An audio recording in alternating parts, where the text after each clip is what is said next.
It's not just mine, his or her house. This is our house.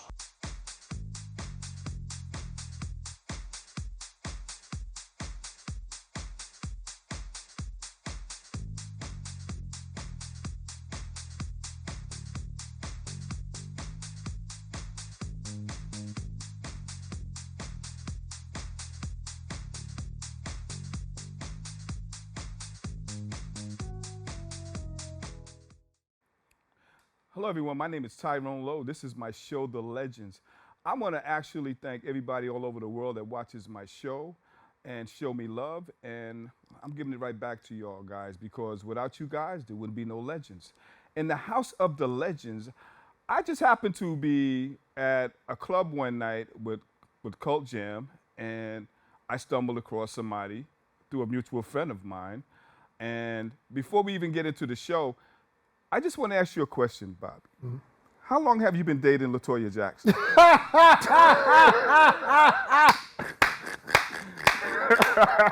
That can only be Bow-Legged Lou. And the one and only. That can only be Bow-Legged Lou, man.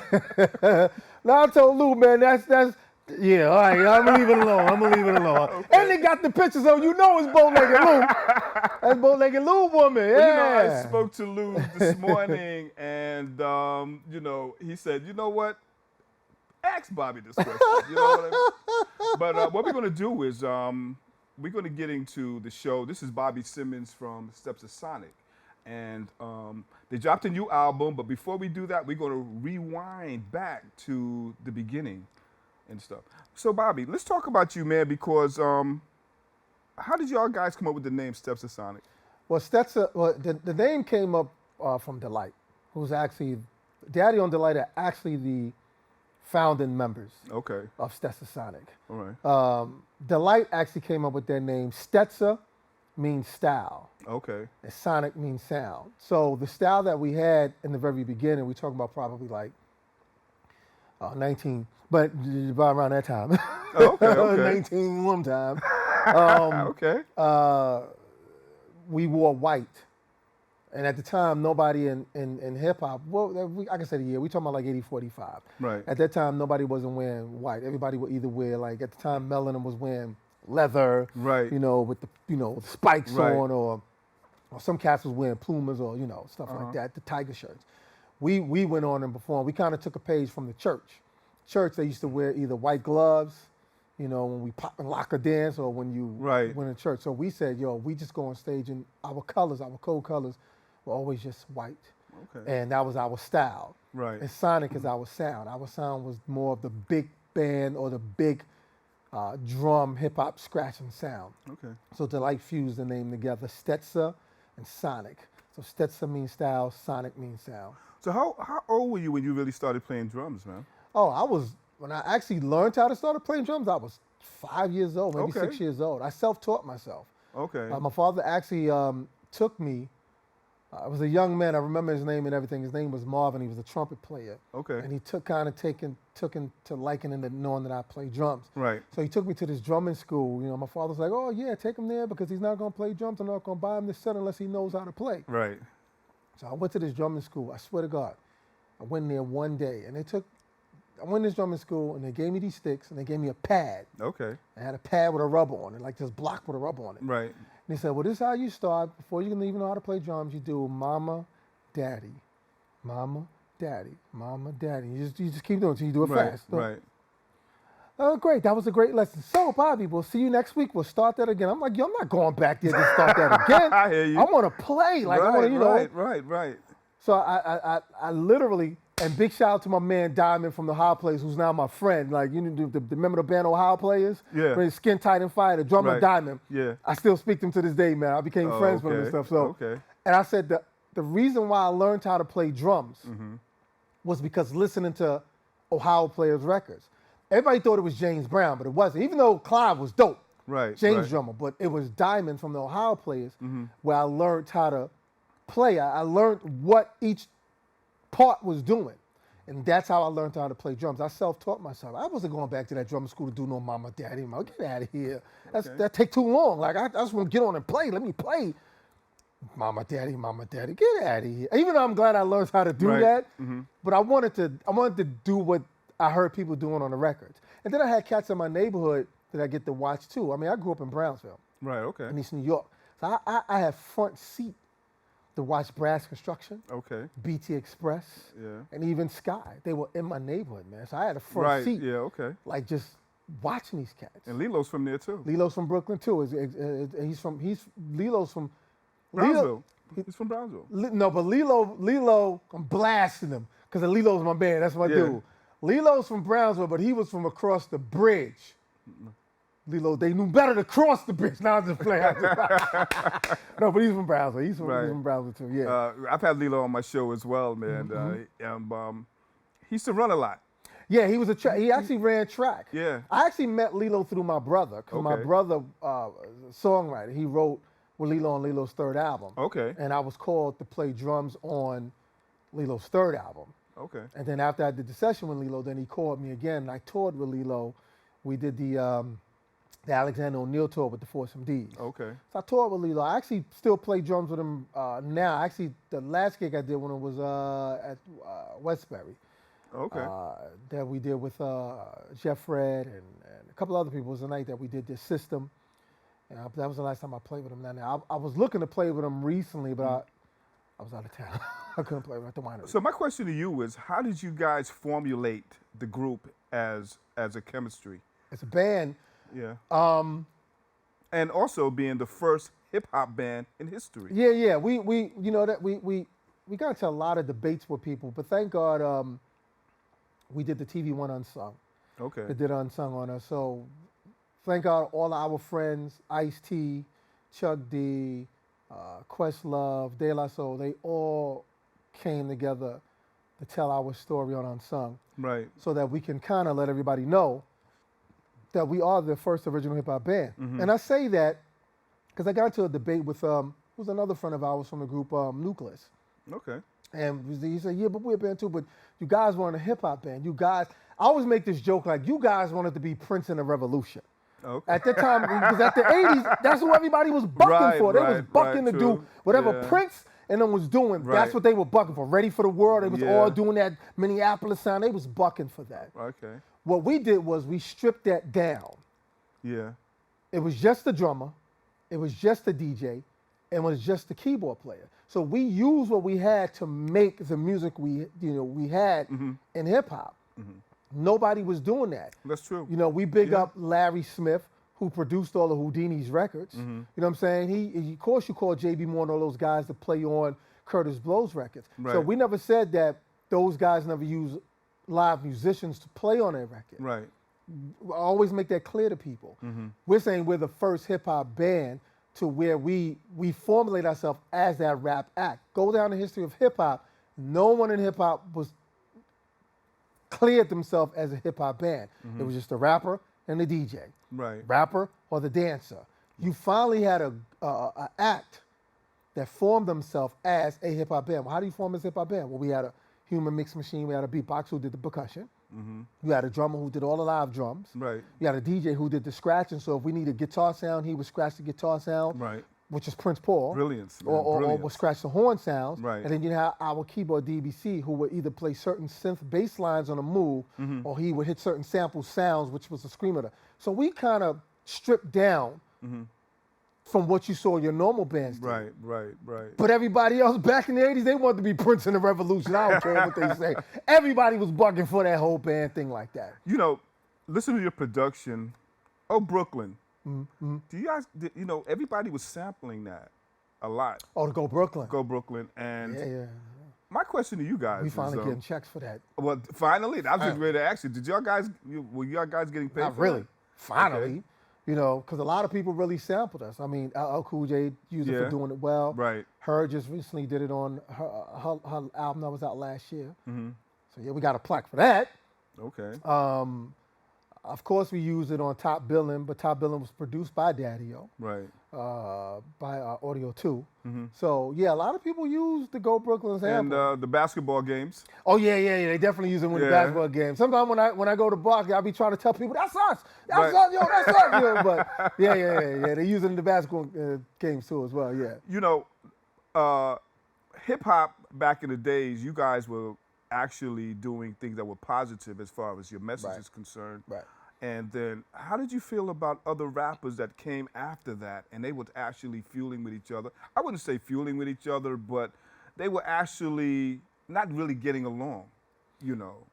You talking about during the time that we was doing it, or when the time that we was doing it, we got along. We all got along. Not you guys. Oh, I'm talking about other rappers. You know, like there was the Ja Rule and the 50 Cent. Oh, you talking about later? Right, later on. Well, the record industry changed. The record industry took a huge turn when I blame this on the Source magazine. Right. Oh, no, I'm sorry, not the Source magazine. Yeah, either the Source magazine, not Double XL. I'm sorry, Okay. the Source magazine. I blame it on them when they created this story of East versus West. Right. That pretty much really was made up. That was probably like a more promotional type of. Yeah, by them. And the okay. people, the public, the fans feuded into it. Yeah. So the Source won by putting that. Like, there really was never no East Coast versus West Coast. I go back to when we toured back in 1987 and 88. If everybody go back to STETSASONIC's second album, which was In Full Gear, 1987 and 88, we was working with those cats. We loved Luke Skywalker. We loved. Wise became friends with Ren from NWA. Okay. And those guys did shows with us. When we went to LA when we was on tour and we was in the West Coast, we pulled them on our tours. It was a Public Enemy tour, but we pulled them on with us. Right. MC Hammer. We work with those guys. If you look on the Info Gear album, STETSASONIC Info Gear album, it says Miami Bass was mixed and co-produced by Luke Skywalker. There was no rappers working with any other rap artists outside of New York City, but we was, because we loved their work. You know, I'd seen something that was very funny to me when you guys was actually doing a sound check, and one of MC's Hammer's boy said to you, do you think you guys are Lakeside? No, that was on that tour. We was at the Joe Louis Arena. Okay. In Detroit. Right. And it was Public Enemy, STETSASONIC, Ice-T, Big Daddy Kane, Jazz Jeff Fresh Prince, EPMD, and then we pulled NWA on and we pulled MC Hammer on, because now we was hitting the Midwest. Okay. And while we was setting up, I guess it was Too Big MC. It was MC Hammer's hype man. Right. So when we were sound checking, he was like, why they setting up a band for? I thought this was a hip hop show. Who these guys? He didn't say Lakeside. He said he used the Little Rascals. He did? He said I heard Lakeside. No, he said who they think they are, but they like the International Silver Screen Submarine Band. Because it was like, again, we were broken down. We didn't have a bass player, we didn't have a guitar player. We didn't have that band set up. We had it shrunk down to hip hop. That where we can, but MC Hammer checked him. He said, yeah, you see what they doing? Yeah. He was like, yeah. He said, watch what we do next year. Right. And next year, MC Hammer had this huge big entourage. Band. Yeah. Like he was Earth, Wind, and Fire plus 20. Yeah. Because he knew what we were doing. He knew that Hammer's a good friend of ours. So he knew that we were ahead of our time. Even when we put out the new album, Hammer tweeted and said, STETSASONIC, these guys are good dudes. I love these dudes. These guys was way ahead of their time. Right. So we always got the love and accolades from MC Hammer because he saw what we were doing back in 87 and 88. Nobody else, they just thought we was just like, what are these guys doing? Just use your DJ and then, it was like, nah, man, we're moving forward. Move forward to 2024, what you got? You got the Roots, Black Eyed Peas, the Fugees, everybody now, they get it. But when we did it in 86 and 87, they was like, what is this? It got to the point where Tommy Boy Records didn't even know how to market that. It's like, how do I market a hip hop band? Right. So we knew we was ahead of our time. I want to shout out to Paula Brion. She says that she wants to say hi to you guys. Hey, what up, Paula Brion? Where my camera? Where am I? Here? Where? I'm this one? Which camera? I don't know which camera, but that one, whatever one. Hey, Brion. She was on the same label with you and Queen Latifah. Oh, Tommy okay. Boy. Back in the days. Well, I mean, hey, listen. Long time ago. But what we're going to do now, we're going to talk but we're going to talk about the new album. And before we actually get into it, we're going to show the clip of the video of the new album that they actually just released. And you guys stay tuned, and we'll be right back. It's not just mine, his or her house. This is our house.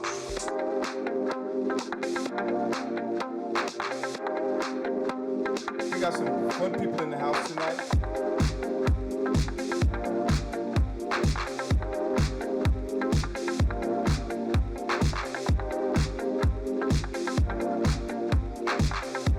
This is our house.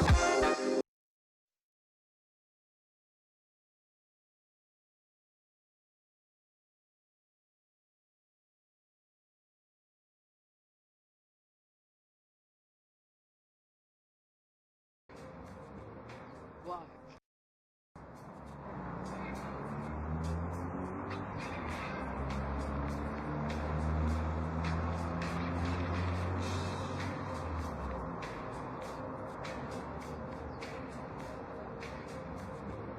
Why can't you give me the respect that I'm entitled to? Yo, STETSASONIC, I'm pulling up. Yo, I got this. My mind off the top off topless. They have the top, no one off, I go topless. Me and this money go together.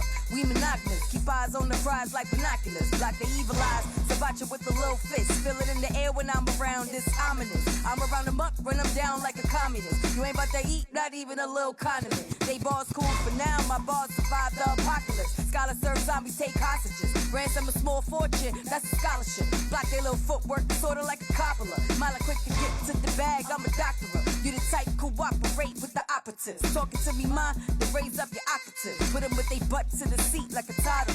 Try to call an officer, put them in the hospital. See me, that heart beat, beat, beat, beat in the monitor. I'm a mean girl, cut the check, then garnish it. They be left in astonishment, that's mine. This how the story start. Feds kicking the door, have more shit on the floor than a dog you park. Go ahead, rock while I pick this bull. The swift new, down to hound me, shit suit. I'm overrated, it's underrated. I'm under the clouds, over you clowns, hunger gaming. I'm from the county of Kings, what it sound like. I'm 5'7", 5'8", be my crown heights. Who it supposed to be? If you can smell my cologne, you too close to me.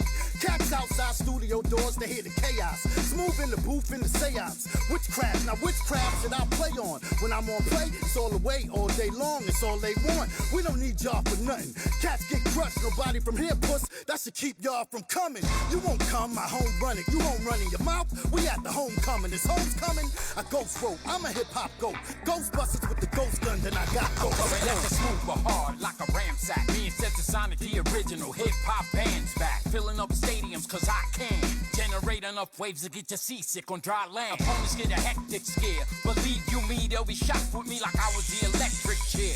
Froze like ice, kid. Knowing that the skills I possess truly rose like Christ did. Now, I gotta get off, like here we go again. So roll a red carpet, cause you know I'm gonna go again. Lyrics is free, and rhymes make bail. So it's fair for me to spit more bars in a jail cell. You dangle a myth with angles to this. Not knowing brigantes in the building with the skills of mangling this. In fact, any other cat I'm smoking is stacks, and then I treat them like the opening act. We got boys like this, me and the boys like this. And like PE, best believe, bring the noise like this. Stage-wise, you won't remember who the rest is, unless you mention the stat and truly knowing who the best is. Cypher, I'ma be killing it. Still waiting on a check from Milk for top billing it. Down with Team Homie, so yeah, I'm chill willing it. Hip hop and Winter Garden of rhymes, and I'm tilling it. Far as rappers in my class, I ain't seeing it. Far as beating all y'all ass, I'm foreseeing it. Rappers be a joke to me, straight comedy. Entry level 2-bit flows, I'm an anomaly. Y'all don't want no part of me, I'm what you call a prodigy. And STETSASONIC mob so deep, we putting rappers to sleep. Y'all fraudulent, tell me where the order went. When was it okay to bite and not okay to write? Catch me flowing in foul at Brownsvillian. Used to spend my summers in Memphis with Grandma Lillian. Went to school in East New York,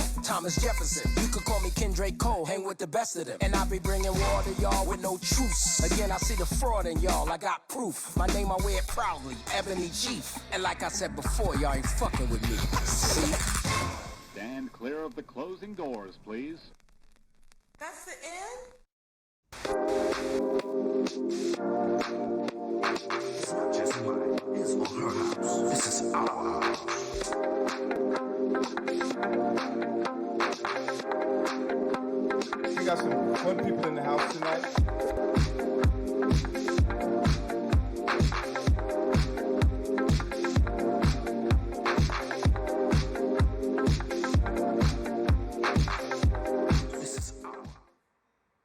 We're back. My name is Tyrone Lowe. This is my show, The Legends. And in the House of the Legends, I have Bobby Simmons from STETSASONIC. What's going on, Bobby? Yo, listen, y'all. Listen. This is Tyrone Lowe. Respect him. Got the pimp game going on since 1978 with Gloria Gaynor. Let's talk about the new album, Bobby. It took your guys a while, then all y'all decided to say one day we're just going to put some new production together. 33 years. And we actually found out that we checked it. I mean, the Rolling Stones, think of any act from even the 60s, 70s, we checked it. We're the first group to release a brand new album in 33 years. Wow. Took us 33 years. And whose idea was it? I mean, well, it actually was all our ideas. Right. We actually been doing spot date shows throughout the late 90s, early 2000s. But the bug really didn't kick in until we went over to the Netherlands. Okay. We did a Europe tour back in 2019. Right. And one of Daddy-O's partners gave him a demo. Said, look, I got a track for you, D. And Daddy-O said, nah, this track sounds like it will be more of a STETSASONIC track. Right. So while we was in rehearsal, Daddy-O played it. And we was like, oh, this is kind of crazy. So we said we was going to do the old lyrics to this new track. Right. And when we went over to the Netherlands and did it, I think we did No BS Allowed to that new track. And the audience over there was like, yo, that sounds crazy. So I was like, yo, D, then we need to re-record this with new lyrics. And that's what started the bug of doing the album. Then once we started getting the production going and people started submitting tracks for us, big shout out to Kevin Deaney submitted the Now Y'all Giving Up Love track. We got a couple of people who submitted some tracks, C-Doc, did some stuff. And then I started putting phone calls out to my friends. I put a phone call out to Lilo when we did the Here We Go Again song. And that's actually Lilo doing the lead vocals on the Here We Go Again. Okay. So that's him doing that. And then, we started putting phone calls out to people, said, look, we're doing a new album. And we wanted to make sure it sounded right. Even though we're from the golden era, but we wanted to make sure. But that's because myself, Prince Paul, Daddy-O, we say active production-wise. So we made sure that whatever we do, we don't too much outdate ourselves. Right. But we also wanted to make sure we do what we know how to do. Coming from that generation to this generation, has there been a change as far as the hip-hop scene to you?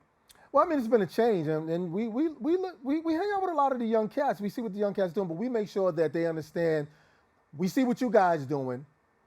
We're gonna take a piece of what we've doing, what we have done, and put it together with y'all doing. Let's see how we can mash this up.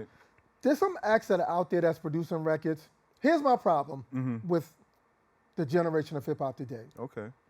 Something wrong with it. There's a lot of cats. There's a few cats that we do like. The problem I have is with some of the producers. They figure if it ain't broke, don't fix it. That's why everybody's records almost sound the same. Right. Where they just stay on this wave. It's like a meter, just stay there. Don't go this, don't do this, don't do this. Just stay on that wave. And they kind of follow the path of everybody else. The thing that we have always done, even during the time of our golden age era, is we made sure whatever we did, we don't want it to sound like nobody else's. We didn't want to do a bunch of features neither. What would it look like if STETSASONIC did an album of 15 songs and all 15 songs is features? Then it's not a STETSASONIC album. Not, exactly. Yeah. You know what I'm saying? It's okay to do 2 features, but the rest of the album should be your work of art. That's the other problem I have with some of the rappers today. But we understand the industry. They're looking to capitalize off of either someone else's success or to find a way economically to make that money. We don't need to ride nobody else's success to make any money. We workers. We know how to work. We was working jobs when we put out our first 2 albums. Right. Before we decided to quit our jobs. It was like, nah, man, we keeping our jobs until something really broke. And it wasn't until me, Daddy, and Paul started producing major records. Like people had no clue that me and Daddy-O was behind the Red Hot Chili Peppers records. Yeah. No one knew that because no one read the lottery. Right. But now they can go look for it. Or when you go like the band Living Color with Vernon Reid, nobody had no idea that me and Prince Paul produced on that album. But when you read, it's like, oh, we didn't know you did it. So we wanted to wait till we did the major records that was giving us some money before we. So we knew our hard work and we put that same energy into doing this new album. That's why they heard the song Cypher. Cypher is doing what it's doing because that's the energy. It's good to know that after 33 years, you guys regenerated the energy to come back the way that you guys are coming back. Yes. the video's dope. Oh, thank you, man. Thank you. You know, we actually had someone put that together. Like, listen to the record, find the energy, and make the video match the energy of the song. Out of the album, how many singles do you think that you're actually going to get off the album? Well, right now we got 5. Okay, we got that's Now what's Y'all, up. We got Now Y'all Giving Up Love. Mm-hmm. We have Here We Go Again, features Lilo Thomas. Mm-hmm. We have Fallen Soldiers, which is a song strictly dedicated to every rapper that we lost. And we're not even in the video. What we did was each rhyme focused on each rapper Which that is passed. cool. And then we got Handle. So Cypher's the 5th one. Okay. So we did 5 videos, and we got a couple more videos coming too. We got Message in Our Music, which is a song about, we need to put messages back in the music again. Right. We're probably not going to be in that video neither. I think the idea we want to do with that video is use clips, B-rolls from the 60s, from the 70s, our politicians, what's going on in the world today, technology. We rather the B-rolls tell the story. Right. Because lyrically, each rapper is telling a story about what's going on in our country today. We've always been that kind of group. Even from the time that we did Free South Africa, we've been that kind of group. Furious 5 was you guys' biggest influence as far as hip-hop? You kidding me? Okay. I mean, even though I spazzed on my man Melly Mel, but Mel is still I do. We love Mel. Right.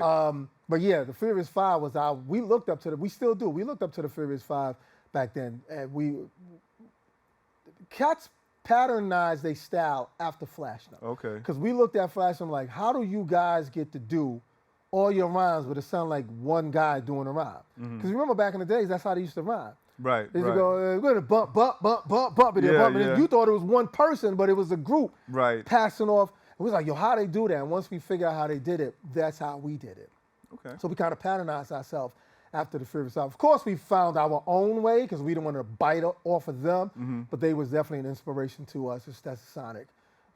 Them and a couple of other cats, Treacherous 3, a lot of those cats, Kaz and them, they were like Crash Crew. We looked up to those guys, man. So we still give homage to them, man, because those are dudes. We respect them. You know, I would give out shout outs to like Sylvia Robinson for actually foundating a lot of these guys, even though they were robbed. But I'll put it out there. If he would have gave me some liquor, I'd have told him the story. But I ain't got no liquor, y'all. If I had some liquor, I would be. But no, but Sylvia Robinson, actually STETSASONIC's first deal. Okay. STETSASONIC, they won a contest in Coney Island. Okay. Mr. Magic gave this contest. Right. And STETSASONIC killed everybody on that contest. Wow. The contest deal was a record deal from 3 companies. Those 3 companies was Sugar Hill Records, Pop Art Records, they from Philadelphia.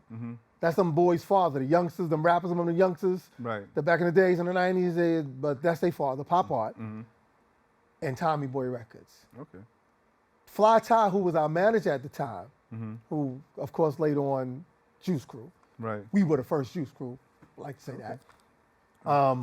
Took us to Sylvia Robinson because Sylvia's son, Joey, at the time, was picking us up. He saw us in Coney Island. Right. So we met Sylvia Robinson. Okay. And she was sitting there, listening to whatever track she was listening to. And she turned around and she said, my boy said that y'all was incredible. But the deal that she offered STETSASONIC was ludicrous. Unfortunately, we're running out of time, man. There got to be a part 2, man. Oh, definitely. Just listen, man. Next time you want me to come through it, man, just have some liquor. We will get you some Smirnoff. There you go. I'll tell on everybody. And I want to thank everybody for actually listening to this show. You guys go out there, get the album, listen to it, please, play it, listen to it. DJs, get it. Do what you got to do. Get it out there. And this has been another T-Lo video production. You guys stay tuned for another episode. We legends. Peace. It's not just mine, his or her house. This is our house.